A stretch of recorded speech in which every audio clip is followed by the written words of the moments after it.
Anti-Semitism is at record highs. Never in our lives before have we ever imagined that anti-Semitism would be as rampant as it is right now, not only in Europe, not only in the Middle East, but right here in the United States of America. But there is hope, there is promise, there is a spiritual message to what is going on. And I'd like to share that with you right after this very jarring report. In Eastern Europe, far-right movements contribute to anti-Semitic rhetoric and violence. Every Jewish person I speak to, and especially in these surveys, say that there is a sense of impending doom. In the USA, is it any better? Yes. Following the October 7 attacks, anti-Semitic incidents in the US increased by over 200%. The ADL reported more than 10,000 incidents from October 2023 to September 2024. In 23 alone, there were 8,873 recorded anti-Semitic incidents. Antisemitism surged on college campuses by 500% and online.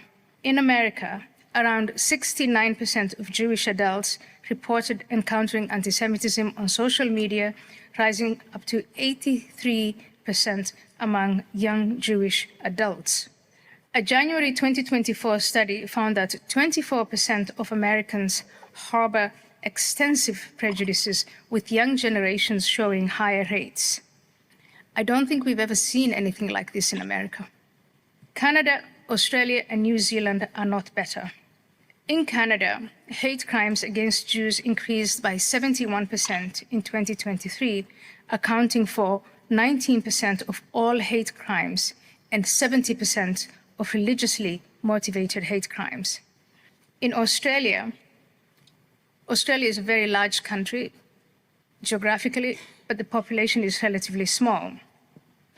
There were 2,000 cases reported of attacks, including arson in synagogues and schools. And in Australia, they find, and I think it's the same in other countries, these incidents span the ideological spectrum of far-right, far-left, and Islamist. In New Zealand, anti-Semitic hate crimes rose by 530% in 2022 and in 2023. Jews are disproportionately targeted, being up to 160 times more likely to face hate crimes than other groups. Schools have been a major site of anti-Semitism, with 80% of Jewish students experiencing prejudice since at least October 2023. Now, despite this jarring report, there is one thing that is extraordinary about anti-Semitism. You see, one thing that all anti-Semites have in common is that anti-Semites never fail to fail. Throughout all of history, I mean, Jews are the oldest people in the world. Throughout all of history, there are people that have risen up against us in every generation, not just to hate us, but as we say in the Haggadah on Passover, Omdim aleinu lechalotenu, they rise up against us to exterminate us. This is not a war over resources, a war over ideology, a war over territory, no. This is a war of extermination. You see, the Arabs, they don't want, Hamas doesn't want a two-state solution. They're not even interested in a two-state solution. They want a one-state solution, and they're very, very clear about it. From the river to the sea, they just want Jews out, Judah reign, and just an Arab country free of Jews. So one thing about the Jews is that no matter who rose up against us has always disappeared with time, and the Jews have miraculously managed to outlive all of their enemies, which is a very powerful lesson for these insane world leaders who are condemning Israel right now, while Israel is fighting for her life, while the hostages are emaciated and starved to death in gut-wrenching, blood-boiling videos. To see hostages languishing in Gazan tunnels for 22 months already, 666 days, being deliberately starved to death Under these conditions, world leaders are declaring a Palestinian state and putting the pressure not on Hamas, not on the perpetrators of the crimes, but on Israel, who is trying to bring back her boys and girls, her hostages back from Gazan captivity, where they won't even be given access to Red Cross visitation. I mean, if there's one role that the Red Cross has supposedly been able to fulfill, it's to being able to visit prisoners of war. Yet, that doesn't apply to these Jewish hostages. Under these circumstances, these world leaders are condemning Israel. It's just a message to these world leaders that their end is nigh, because those who bless you will be blessed, it says in the Bible, and those who curse you will indeed be cursed. So what then is the message here? What's the message about anti-Semitism? Why is this happening? Why does God allow this insane hatred, this irrational hatred, to rise up against the Jews like we've never seen before in our generation? I believe that the answer is in today's Torah portion. We read in this week's Torah portion, the portion of Kitavo, Veit Hanan, I'm sorry. The portion of Veit Hanan, which is the second Torah portion of the book of Numbers, the book of, not the book of Deuteronomy, I'm sorry. Devarim, the book of Deuteronomy. And there in chapter 40, verse 25, I read you verbatim. When you will beget children and grandchildren, and you will have been in the land, the promised land, for a long time. If then you become corrupt and make an idol, an image of everything, and do what is evil in the eyes of the eternal your God, so as to anger him. This is a message to the Jewish people. I hereby call the heavens and the earth as witnesses today that I'm warning you that you will surely perish quickly from upon the lands which you are crossing the Jordan to take possession of. You will not live long there, for you will be completely destroyed. The Eternal will then disperse you amongst the peoples of the world, and you will remain as just a small number of people amongst the nations where the Eternal will lead you. This is this week's Torah portion.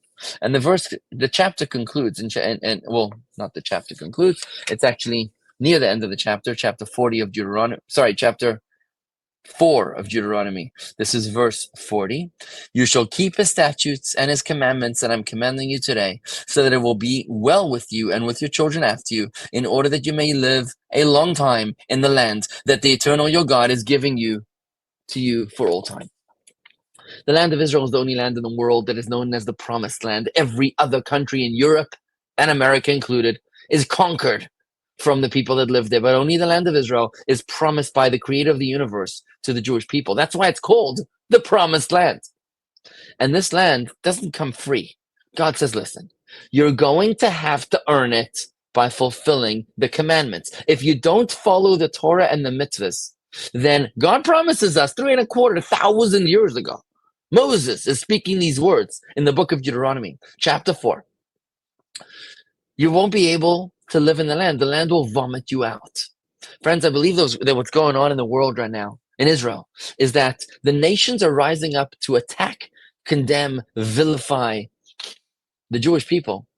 The rise of anti-Semitism is actually a foretold promise in Torah when the Jewish people stray from the path of Torah. When we don't stand united, which is contrary to Jewish values. When we don't observe the laws of Torah, for example, when it comes to hostages, the Torah says you cannot pay more than the value of a hostage in order to rescue the hostage. This is straight from the Talmud. You cannot release 1,000 prisoners, 1,000 potential Yahya Sinwars in order to rescue one hostage. You can't do that. When we are inconsistent with the values of Torah, the Torah promises us that it's not going to be good. And we will be condemned. We will be vilified. We will be hated for that. It's only when the Jewish people rise up and embrace their own identity as Jewish people, as people of the book, as residents of the Promised Land, earning that title of the Promised Land. It's then and only then that anti-Semitism will wither and fall away. I know this sounds spiritual, but folks, it's printed in the world's most popular book. It's in the Bible. It's a prophecy. Think about it this way.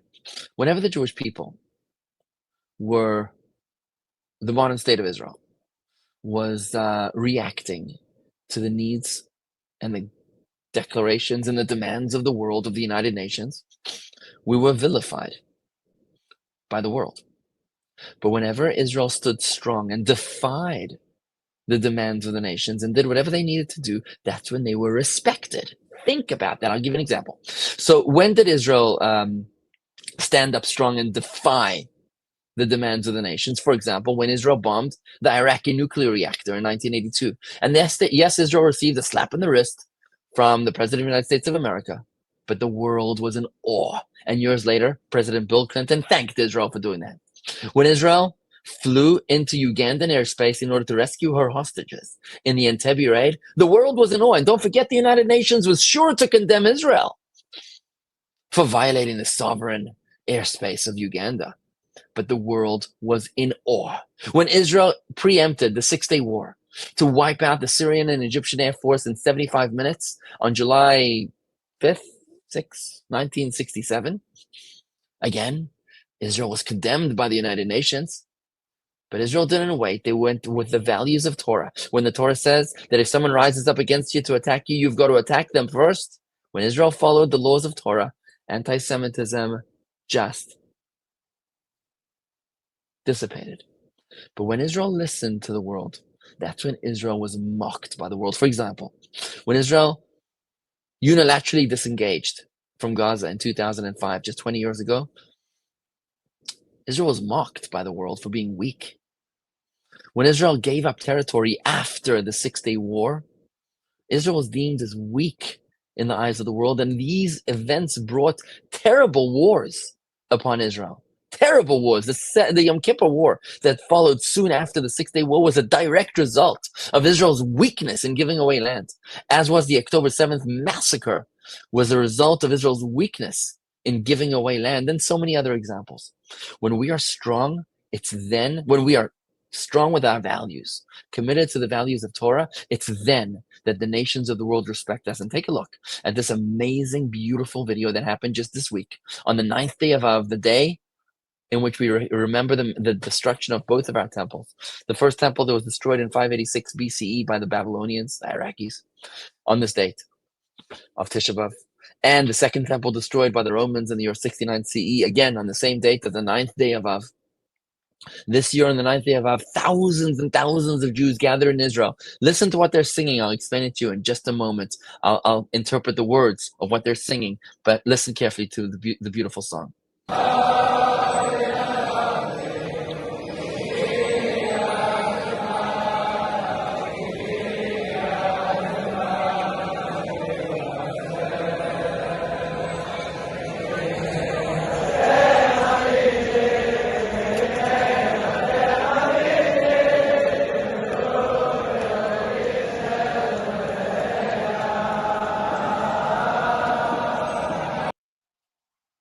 This song that they're singing, thousands of people gathered at the Western Wall Plaza, gathering together Jews of all stripes, Jews of all kinds and creeds, of all sorts of customs and nationalities and ethnicities. They joined together with one heart, and they're singing this 2,000-year-old prophecy that says, humble ones, anovim, anovim. Higia zman giulaschem, the time of your redemption has arrived. Kol ma she'asisi le'asisi ela bishvilchem. Everything that I've done only for your sake. And if you do not believe, see my light that shines. What they're effectively saying is that when the time will come in the end of days, very, very soon, God willing today, with the coming of the Messiah will declare to all of humanity, specifically to the Jewish people, that everything I've done, I've only done for your sake. It's been a giant, elaborate test. I've been testing your faith, says Messiah, as an ambassador of God Almighty. This has been one great test to bring you back to your faith. Friends, let's not shoot the messenger. The anti-Semites, yes, they need to be held accountable for their crimes. And this is not a condoning of their behavior in any which way. Those who will bless you will be blessed, and those who curse you will be cursed. But on a deeper spiritual message, us Jews need to listen to the message that God is sending us. He's trying to wake us up. He's giving us a wake-up call, as the Torah has been promising us in this week's Torah portion, as the prophecy from 2,000 years ago declares, humble ones, the time of your redemption has arrived. Of all that I've done only for your sake. Now that you understand the song, let's just finish it up one last time.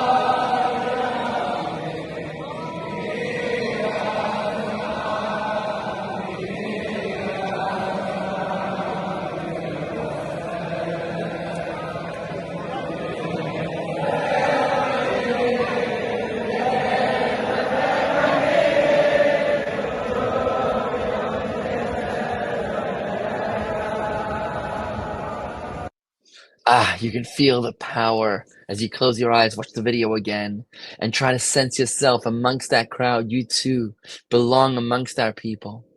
We are one nation, united. We might be different. We might have different colors. We might have different customs. We might have different traditions. The Sephardim might not understand what a gefilte fish is, and the Ashkenazi might might have a severe stomach reaction to the foods of the Sephardic Jew. But it doesn't matter. We all are united in the belief in one God. So instead of being intimidated, instead of being afraid of anti-Semitism, let's close our eyes and see the light with our hearts when all our eyes see is darkness. To be able to understand, to perceive the message that God Almighty is telling us. Yes, our grandparents arrived at Ellis Island, and they might not have had a choice but to work on Shabbos. They might not have had a choice but to throw their tefillin overboard. There was no time for Judaism. There was no space for religious practice. But today we're wealthier. Today we're more affluent. Today we have more ability to live lives. We're not working 9 to 5. We're not working 7-day jobs. Today we are free to practice our religion. Remember, America was founded by our founding fathers, not as freedom from religion, but as freedom of religion. And now is our time to embrace our true identity as Jews who also are Americans, as opposed to merely American Jews. Now is our time to stand up and to declare, I believe in God Almighty, Shema Yisrael, Adonai Eloheinu, Adonai Echad. God Almighty, I might not understand everything that you're doing. I might not be a perfect Jew, but today I'm going to be a little bit better than yesterday. And tomorrow I'm going to be a little bit better than today. And if we take that approach, one foot in front of the other, climbing that mountain, we're reconnecting our connection with God Almighty. It's then that the promise of the Torah comes to be true as well. When we turn back to God, then God turns our enemies away from us. And God willing, very soon, when we each light our little candles, our spiritual candles all over the globe, we will create a massive ball of light, turning this earth into a massive awareness of God Almighty, a massive, unbreakable connection between humanity and God, allowing anti-Semitism to no longer be necessary, as we will have awoken. The lion will have risen. We will welcome the era for which this world was originally intended. Amen.